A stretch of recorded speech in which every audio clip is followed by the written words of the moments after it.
Bueno, habiendo recibido su guante de oro, la primera jugadora de este programa que los recibe, habrán otros, obviamente, como se ha anunciado, la doctora Ana Robles, y la tenemos hoy porque queremos hablar del estrés postraumático. Yo no sé si ella lo va a abordar, el estrés postraumático social o el estrés postraumático personal, pero hemos vivido un estrés postraumático como sociedad.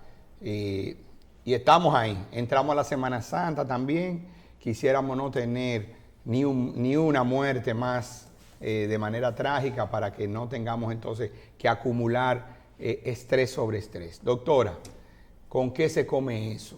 Usted que sabe de mondongo, digo yo siempre, desenrédeme esa tripa. Bueno, lo más importante es saber cuál es la definición de lo que es el estrés postraumático. Y como se dice en sus siglas, TEP, estrés postraumático. Quiere decir, y es un tipo de respuesta, que es una respuesta fisiológica, una respuesta biológica frente a una exposición, a una muerte, a un trauma severo o a una exposición de una violencia sexual. Esas son las tres características. Y hay varios síntomas que se pueden presentar en esto, pero lo más importante es saber diferenciar lo que es el estrés postraumático agudo, que es el que te puede durar más de un mes, y el estrés postraumático crónico, que si una persona, después de haber pasado por una situación, ya sea vivida, ya sea cerca, ya sea con su entorno, ya sea por una familia o porque te contaron un hecho, esto puede repercutir sobre la vida personal, sobre el entorno de esa persona que sufre el estrés postraumático. Es importante actualmente, y lo que yo recomiendo, porque todos estamos de luto y todos tenemos estrés. Y estamos pensando en lo que ocurrió recientemente con las víctimas, con sus familiares, pero no podemos y no debemos olvidarnos del personal que enfrentó directamente a estas personas, llámese policía, llámese rescatista e incluso los propios psicólogos y los propios psiquiatras que han enfrentado esta situación. Entonces yo quería recomendar en este programa que hay cosas que no debemos hacer como parte de enfrentar el problema. Hay cosas que se recomiendan que definitivamente no se deben recomendar hacer porque no le van a funcionar y no van a tener ninguna repercusión positiva sobre las personas. Y existen terapias para ello.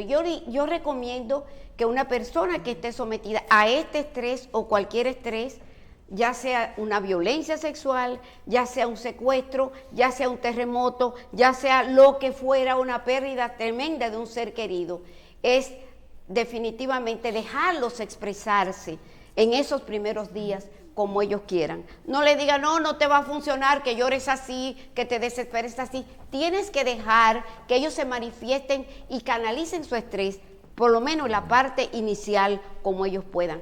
La situación viene después, posteriormente, donde van a comenzar una serie de manejos conductuales, de terapia cognitivo-conductual e incluso un método actual para manejar el estrés postraumático es lo que sería la inteligencia artificial, cuando uno dice que deben reproducir los eventos que produjo el estrés postraumático, y eso con inteligencia artificial se podría lograr porque hay que exponer a esa persona sin riesgo a lo que se llamó ese estrés postraumático. Doctora, pero el estrés postraumático durante mucho tiempo, y no sé, me parece que los grupos que más estudiaron eran soldados que habían estado en las guerras. Inicialmente la definición era de personas que venían de la guerra, pero ya se sabe que no es solo No, así. precisamente, o sea, pero es importante que la gente sepa, porque el estrés a que está sometido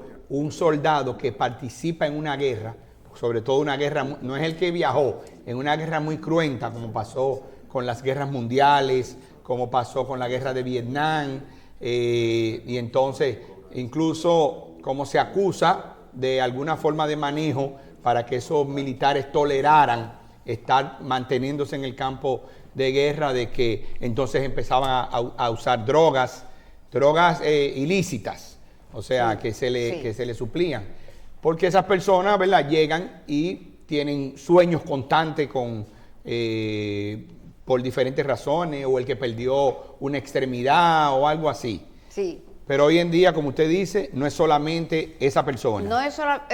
Pero ¿qué manifestaciones tiene una persona que está sufriendo de estrés postraumático? Hay 4 tipos de síntomas. Básicamente, los primeros síntomas son una angustia constante, tremenda, y pensamientos, problemas con el sueño, básicamente. Después hay otro tipo de síntomas de evitación, o sea, los pacientes quieren evitar pasar, si fue que te atracaron, no quieres pasar por esa calle, si fue que te secuestraron, no quieres que te hablen de eso, tú quieres evitar hablar del hecho. Las personas que vivieron y que sobrevivieron no quisieran pasar por el lugar, no quisieran volver a hablar del lugar, y cuando tú les pides hablar del lugar no quieren. Y hay otros síntomas que son sumamente importantes, que son los síntomas que tienen que ver con la cognición. Hay pacientes que definitivamente no recuerdan o no quieren recordar el hecho, lo que pasó en ese momento, no quieren reproducirlo, y comienzan a tener ciertos trastornos de la memoria. Y hay otros síntomas que son los cuartos síntomas del estrés postraumático, que son los que tienen que ver con el sistema nervioso autónomo y que son los que le llaman los síntomas del arousal, o sea, personas que comienzan a estar con mucha taquicardia, comienzan a estar con mucho insomnio, comienzan a revivir sus sueños, comienzan a soñarse exactamente o parecido a lo mismo, comienzan a revivir pensamientos, y eso se acompaña con síntomas físicos como sudoración excesiva, se ponen extremadamente irritables, se ponen extremadamente groseros, y a veces tú mismo estás padeciendo el síndrome de estrés postraumático porque posiblemente estés tratando un grupo de personas que ha padecido eso y no te das cuenta que tiene que ver con esto. Los niños expuestos, por ejemplo, a mucha pornografía o a exposición entre los 9 y los 12 años, una exposición de actividad sexual inadecuada para esa edad, también pueden padecer el síndrome de estrés postraumático. Pero es importante diferenciar el estrés postraumático agudo. Si una persona tiene lo que pasó, lo que está pasando en este momento, si esa persona persiste con este tipo de síntomas por más de un mes, entonces hay que ver si esa persona ya se hace crónico, ya no es un estrés agudo, que es más o menos una respuesta hasta fisiológica. O sea, el hecho de que tú pases por un estrés y tengas un comportamiento que la gente dice, pero no hagas eso, no llores tanto. Señores, esa persona está canalizando su estrés de una manera adecuada. Eso quiere decir que los seres humanos debemos, por naturaleza debemos ser resilientes. Exactamente. Y podernos volver a recuperar de esa situación. Así es. Y el que no se ha recuperado no tiene buen pronóstico. Y lo otro también es que saber si esa persona tenía una comorbilidad. Por ejemplo, yo tengo un paciente que ha padecido parte de este estrés, pero el paciente en sí tiene un trastorno fronterizo de la personalidad. Entonces, eso es síndrome de estrés postraumático. No, esa persona, además de haber padecido un estrés presente, un estrés que puede ser constante, un acoso constante, el que fuera la causa, ¿no? Esa persona ya tenía una comorbilidad psiquiátrica que hace que las cosas sean un poquito más complicadas y un poquito más difíciles de tratar. Y que cuando la mezcla con el uso de drogas, entonces se va a complicar más. En cuanto al síndrome de que lo dijiste, es una parte... Estos pacientes se despersonalizan y están fuera de la realidad y no son psicóticos. Hay que saberlos diferenciar de los que están psicóticos, y con mucha frecuencia canalizan con el alcohol, que es la droga más mala y más potente en este momento y en esos momentos, y sobre todo las drogas. Y ahí se complica mucho más la cosa. Porque deprime. Producen depresión del sistema nervioso de manera importante y deterioran ciertas funciones cerebrales. Y quería decir algo del llanto. El llanto, la tristeza y sobre todo el llanto es la emoción que más consume energía cerebral y más produce daño a nivel de las conexiones cerebrales. Una persona no debe llorar más de 9 minutos. Si una persona está llorando, por ejemplo, en un juicio, en una situación difícil, va a perder el juicio. Si dura más de 9 minutos, porque el cerebro tiene un efecto brutal y directo sobre los neurotransmisores, y esos neurotransmisores que son excitatorios, que son dañinos y que van a afectar la neuroconexión, las conexiones cerebrales y los circuitos cerebrales, podía provocar demasiado daño. No es verdad que una persona puede durar más de 9 minutos llorando de una manera constante. Doctora, yo quiero hacer una preguntita.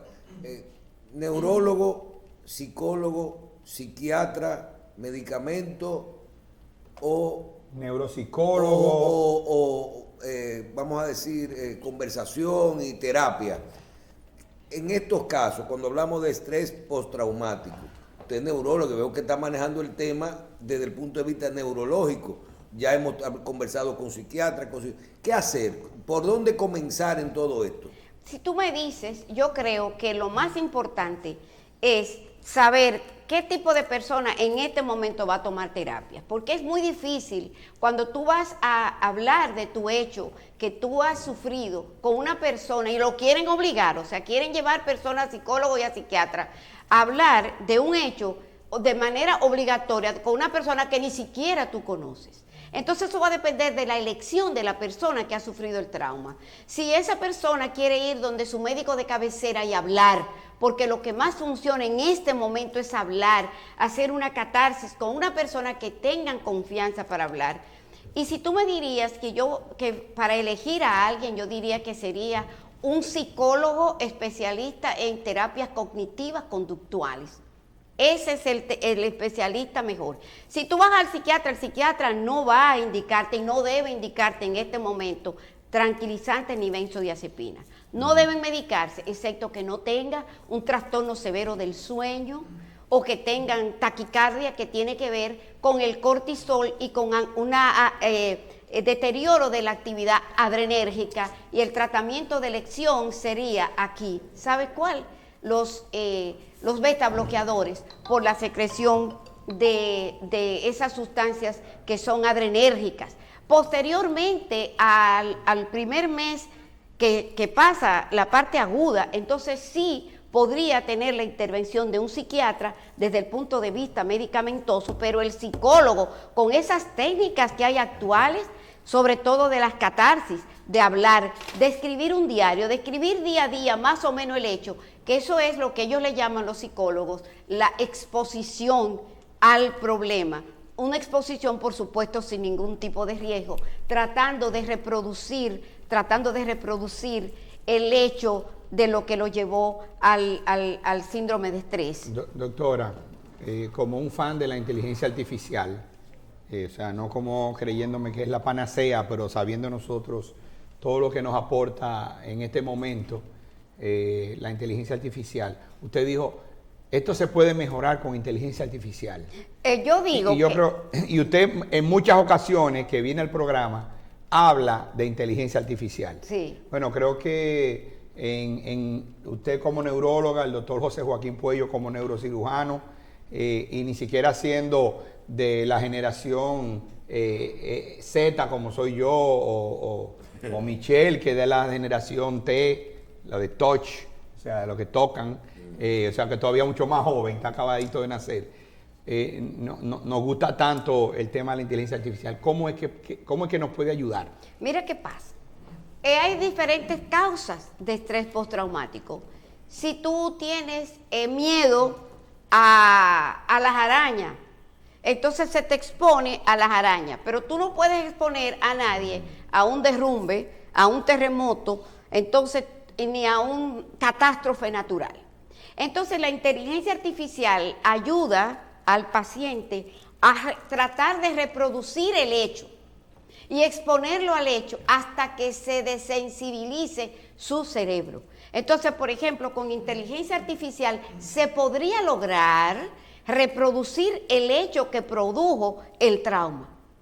Y hay una cosa se abusa mucho del término trauma y del término estrés postraumático. Definitivamente. Entonces no sé si te contesto la pregunta, sí, porque pero no es lo mismo yo exponerte, yo no te voy a exponer a que te caigan, qué sé yo, cuántas toneladas de hormigón y de varilla, imposible, pero sí a exponerte a una persona que fuera, por ejemplo, sobreviviente o que viviera el hecho constante. Por ejemplo, un rescatista. Cuando un rescatista saca un cuerpo partido por la mitad o en estado de putrefacción, ustedes no están pensando qué le provocó eso a esa persona. Esa persona y menos se cuando puede saca tratar, 50. exacto, puede tratar de reproducir por inteligencia artificial cada hecho y entonces y someterlo a esa exposición hasta que se desensibiliza y eso no le provoca ningún tipo de síntomas, ya sea de ansiedad y de angustia. Carlos, tú querías decir algo. Al director del COE hay que mandarlo usted 6 meses de usted vacaciones. podría Y yo lo admiro a ese 6 meses señor, de vacaciones. yo lo admiro porque antes de él ser lo que es, que nos ha demostrado ser una persona, él es un ser humano. Bueno, tengo que despedirla porque ya está por aquí nuestro próximo invitado, pero usted me puede contestar en 15 segundos. Represar las emociones con una pastilla o dejarlas salir. Hay que, nunca en la vida debe inhibirse la emoción con una pastilla. Lo que está peor, la peor contraindicación que tienen las benzodiazepinas es en la etapa aguda. Bien. Usted tiene que dejar que esa persona se manifieste y jamás le diga, ay no está bien, no hagas eso, no llores, déjalo que se manifieste. Gracias, doctora Robles. Ahora también tú tienes que aconsejarle a todo el mundo que no se debe llorar más de 9 minutos. Y yo no creo que ningún cerebro... Con el reloj puesto, Yo me bien. imagino. Doctora Robles, Ok, muchísimas arranca a gracias. llorar. Gracias, doctora Robles. Yo a mi lloradita. Y como siempre, le esperamos de nuevo pronto por aquí. Y gracias a Y la felicidades revista por el 110. guante de oro. Gracias a la revista 110 por mi guante de oro, pero realmente yo voy a decir, como decía mi profesor Mario Tolentino, yo me lo merezco.